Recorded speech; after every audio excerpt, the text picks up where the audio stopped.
Uh, yeah, this is a request from Carrie. I've been meaning to do this for ages. It's a long one, which is why long ones are kind of harder to fit in. But I thought, yeah, we'll make a start on it today. Maybe do 20 minutes, half hour. I don't know yet. We'll see. But this is where we were there when Nixon met Elvis. So yeah, let's go.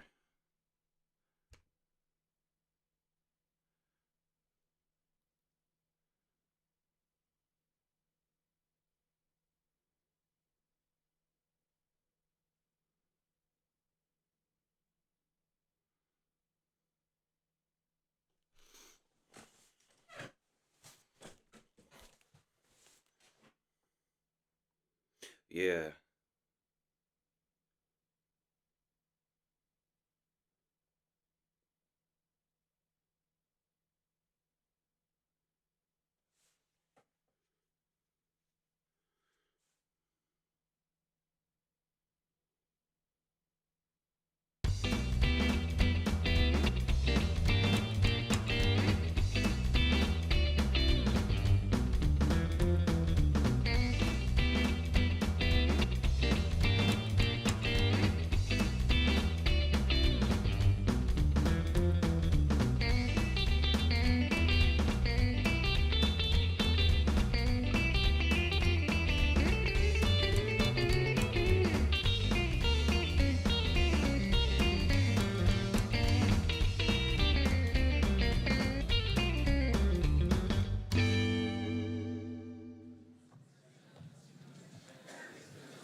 Good evening.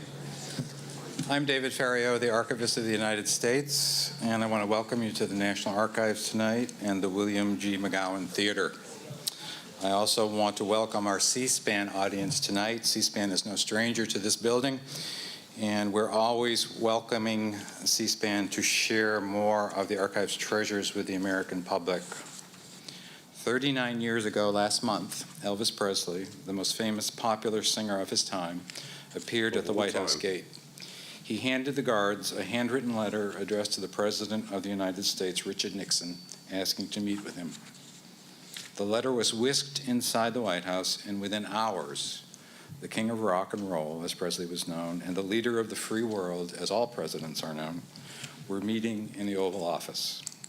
The official White House photograph of Richard Nixon and Elvis Presley in the Oval Office is one of the most requested images from the National Archives. And if you haven't visited our shop, either physically or virtually, I encourage you to do so, where you can buy your own reproduction of that in paper or on a coffee mug and in several different formats. That is archives.gov. Tonight, you'll hear about that famous meeting from two eyewitnesses. Our moderator for the discussion is Dr. Tim Naftali, director of the Richard Nixon President Library and Museum in Yorba Linda, California.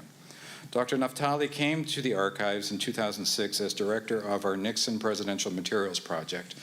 Then in 2007 became the director of the library after it was transferred to the National Archives by a private foundation. Since then, Dr. Naftali has overseen the near completion of an archival edition and an increase in activity in public programs in that library. We have released nearly 400 hours of Nixon tapes and more than 200 pages of Nixon textual material. He's conducted 126 video oral histories and has nearly completed the installation of a new exhibit on Watergate based on those oral history accounts. And he has managed the library through 2 earthquakes and a major fire. Before coming to the archives, Dr. Naftali taught history at several universities, including the University of Virginia. There, he was also director of the Presidential Recordings Program at the Miller Center of Public Affairs. He appears frequently in major print and broadcast media and has authored or co-authored 4 books, including Khrushchev's Cold War, The Inside Story of an American Adversary.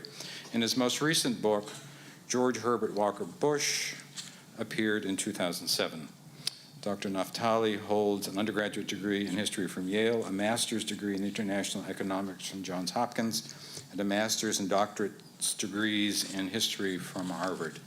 And now I turn the program over to Tim. Thank you, David. Appreciate it.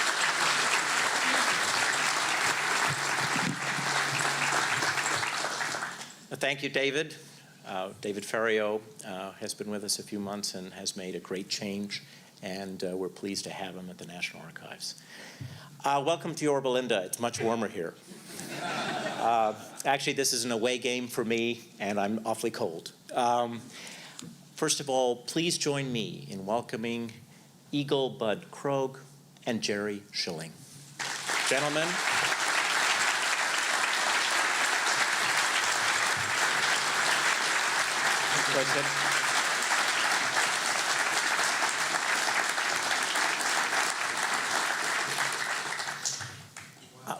Bud Krogh was, you wait for the while. Bud Krogh was deputy to the counsel to the president. He oversaw the war on drugs and also the District of Columbia. He is perhaps the man most responsible for getting metal detectors into American airports. Yes. Sorry about that. He is now.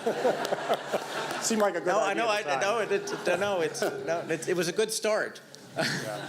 And Bud is now associated with the Center for the Study of the Presidency and Congress. That's right. Jerry. First off, I quite like that he said that. Sorry about that. It would seem like a good idea at a time like I quite like. Yeah, at least he admits it's a bit of a pain nowadays. Schilling was a close friend of Elvis Presley's for 23 years, and he worked for him for 10. He's also a veteran of the music industry. And you're about to find out that these men are both superb raconteurs. So we're going to start now. Thanks. Jerry, set this up for us, okay? Because you're in Los Angeles. Right. You're not working for Elvis. No. Okay, it's 1971. Yep. What is Elvis doing flying by himself with a credit card? I didn't have a clue. I mean, I was asleep.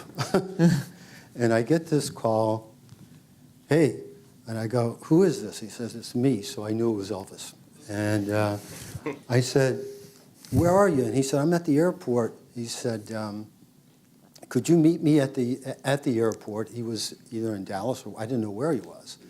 And I said, well, who's with you? Elvis Presley always traveled with an entourage. And he said, nobody. And he said, I don't want anybody in the world to know where I am. And he started giving me his flight numbers and what time he was coming in, things that Elvis Presley never did. So that was the start of me picking him up at LAX on a Saturday night about 1:30 in the morning. Of course, the next couple of days were quite interesting. Well, now, he calls you, and he wants you to pick him up at the airport. Yes. Now, how often did Elvis travel alone? Well, this was the only time in the it wasn't 23 years then, but this was the only time in the 20 years. Not only not alone, but usually, 5 guys at minimum, He's never bought an airline ticket. He's never, we had to say, Elvis, it's time, we got to get to the airport, or, whatever it was. So he was on, I didn't know what mission he was on. I'm not quite sure if he knew to the extent of the mission he was on, but he was on a mission. So, and you he's also running away from home a bit. He's only got one credit card. Yes, and Elvis has been known as a quite generous guy, and after I met him at the airport, I found out the next day, as when I realized late at night, almost early morning, that I was the only person in the world that knew where Elvis Presley was. I couldn't go to sleep, So Elvis goes to sleep, and the next day is Sunday, and we get up and we have coffee at his old home in LA. And it was just 2 friends really catching back up. And in that conversation, he had told me, he said, I really got mad at Graceland. And he said, people were telling me how to spend my money. He was buying a lot of gifts. I mean, Vernon Presley and Priscilla Presley were only kind of looking out for him. And I think when the Colonel got involved in it, Elvis just went, whoa. I think he got in his car He went to the airport. He had an American Express credit card. I think he took the first flight out, and he wound up here in D.C. Was he carrying guns with him? Always. You know? But what happened? What's this? Well, What's this? I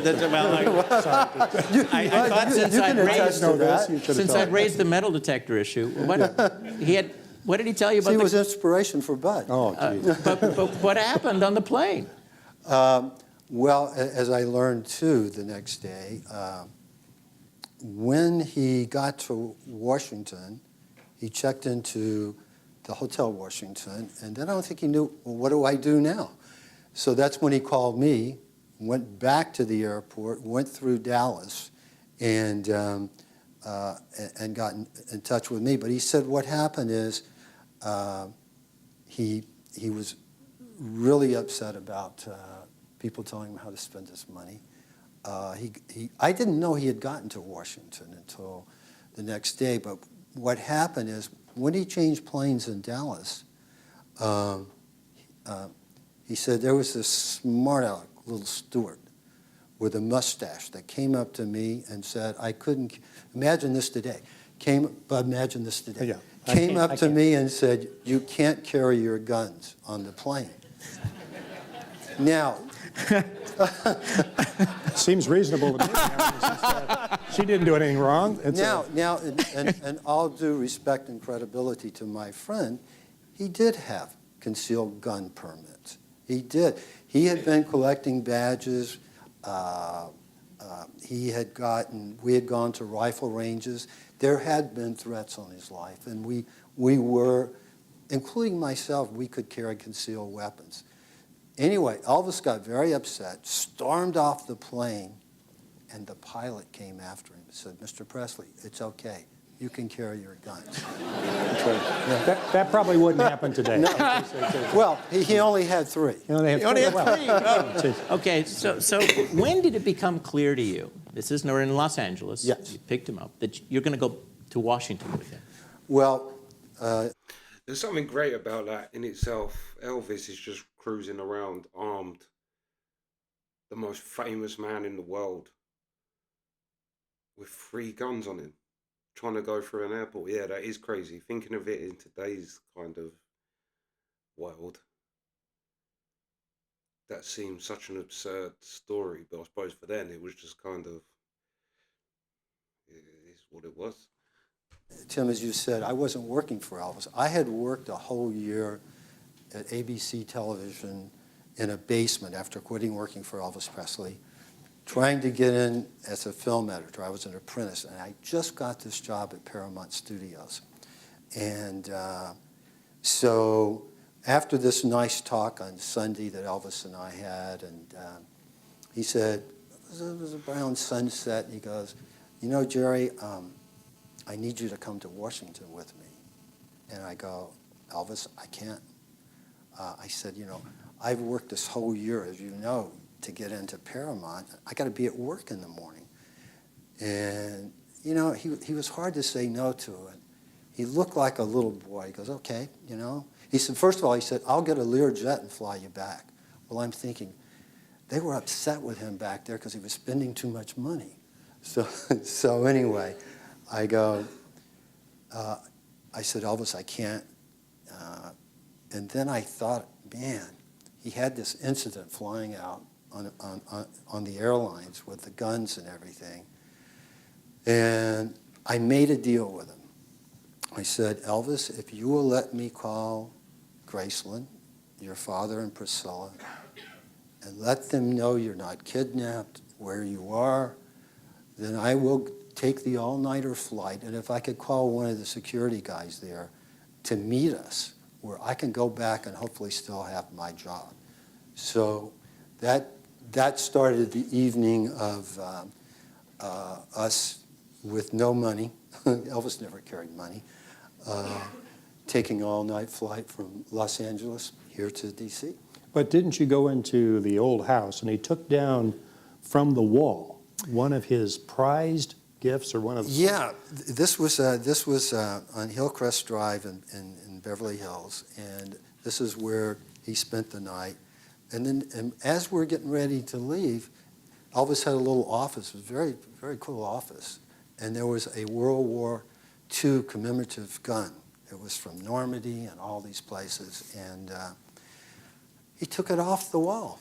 He didn't give me a reason. I was used to Elvis doing things without explaining them to me, you know. So he takes the gun with him. I don't know, I still did not know why we were going to Washington. I was just making the arrangements. And I had been so many places with Elvis where I didn't know where I was going, so it was kind of normal for me. And now you ended up with $500.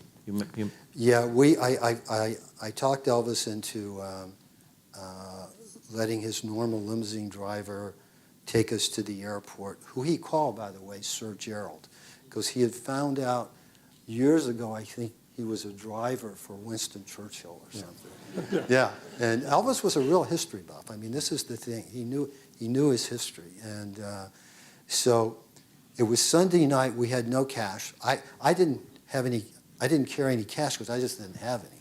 Elvis didn't carry any cash because he didn't have to. So, so anyway, Sunday night, and I had Elvis's checkbook, and Sir Gerald found a guy at the Beverly Hilton Hotel that would cash a check for $500. So I made out the check, had Elvis sign it. On the way to the airport, we stopped at the Beverly Hilton, and I had an envelope with $500 in my coat. And the brown leather jacket that I wore to the White House. Anyway. Very handsome outfit, by the way. Thank you. I knew you were impressed. I was. Yeah, I was about as out of my environment that day as I am tonight, so bear with me. So anyway, they pre-board us on the plane for the all-nighter, and it was Christmas time, and there were a lot of soldiers coming back from Vietnam. And the ones that saw Elvis there, they would say hello. He got into a real conversation with one soldier for, like 10 minutes. And he comes back to me, and I'm sitting in the window seat, and he's here, and he goes, "Where's that money?"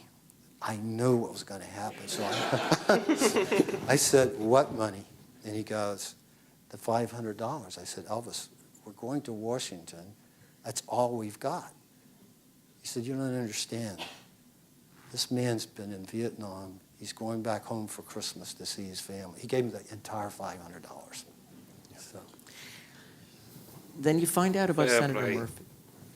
You know, Fair play to Elvis. I'm trying to think how the introduction was made. I don't know if you know. I but don't know. All I know is Senator Murphy was on the plane with us. Of course, he was in coach. We were in first class. Now I'm on government money. I'm on coach now coming here. So, but anyway, we had met when Murphy came on. I don't know if it had been from the guy who set up the meeting that Elvis was having with John Finlater at the Bureau of Narcotics and Drugs.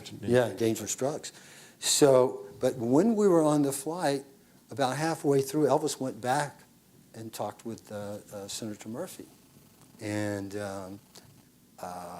when he came back, he sat down next to me, and I'd never seen Elvis Presley write a letter. And he had only written 3 in his life at that point. That's when he was in Germany in the Army. So he said, "Do you think they have any stationery on the plane?" And I said, "Well, let me find out." And I asked the stewardess, and she brought us some American Airlines stationery. So I'm sitting here, Elvis is over there, he's writing a letter, and I respected his privacy. I wouldn't look, I didn't say, "What are you writing a letter about? What's going on?" I'm still figuring out how I'm going to get back to my job without losing it. And he finishes the letter, and he goes, "Jerry, would you proofread this for me?" And I said, "Yeah." And I'm reading this letter. Jerry, while you tell us that, why don't we look at the first page of that letter? Oh, okay, yeah. There's the American Airlines stationery. There it is, What was yeah. your reaction when you read this letter? I got to tell you, Wonder how much that's worth. I was pretty impressed. I mean, it was, I knew Elvis so well, and I knew where his heart was, and there was obviously some grammar that could have been corrected, but I thought, you know what? This is a letter from a guy who experienced the real American story, from poverty to being probably the most famous guy in the world, who was writing a letter from his heart to his president. And I said, you know, Elvis, I think you should send it just as it is. Yeah. Now, was it clear to you when you read it that Elvis wanted to meet the president? Yeah, because he stated to him inside that. That's the first I ever heard of that. I thought I didn't know why we were going back to Washington. Well, let's look at another page from this letter, and you can explain to us who John Burroughs is. John Burroughs is, at one point, I don't even know if you know this, Tim, was a character Elvis played in a movie. And it was an alias that his managers sometimes used, Colonel Parker. And so now you got to picture this. This is Elvis telling the president that he's under an assumed name, incognito, and that to contact him, he should contact his public relations man, Jerry Schilling. Yeah. So, but you know, that's kind of how Elvis, you know, that's how he did things. All right. So what time do you arrive in Washington? It was daybreak. I don't know the exact time. So Red eye. Yeah, it was a real red eye. So what are you going to do with this letter? Well, I'm thinking, knowing Elvis, he's not going to put it in a mailbox, you know. So, and I just gave it back to him, and he would tell me what he wanted to do, when he wanted to do with it. So, I had called a car from L.A.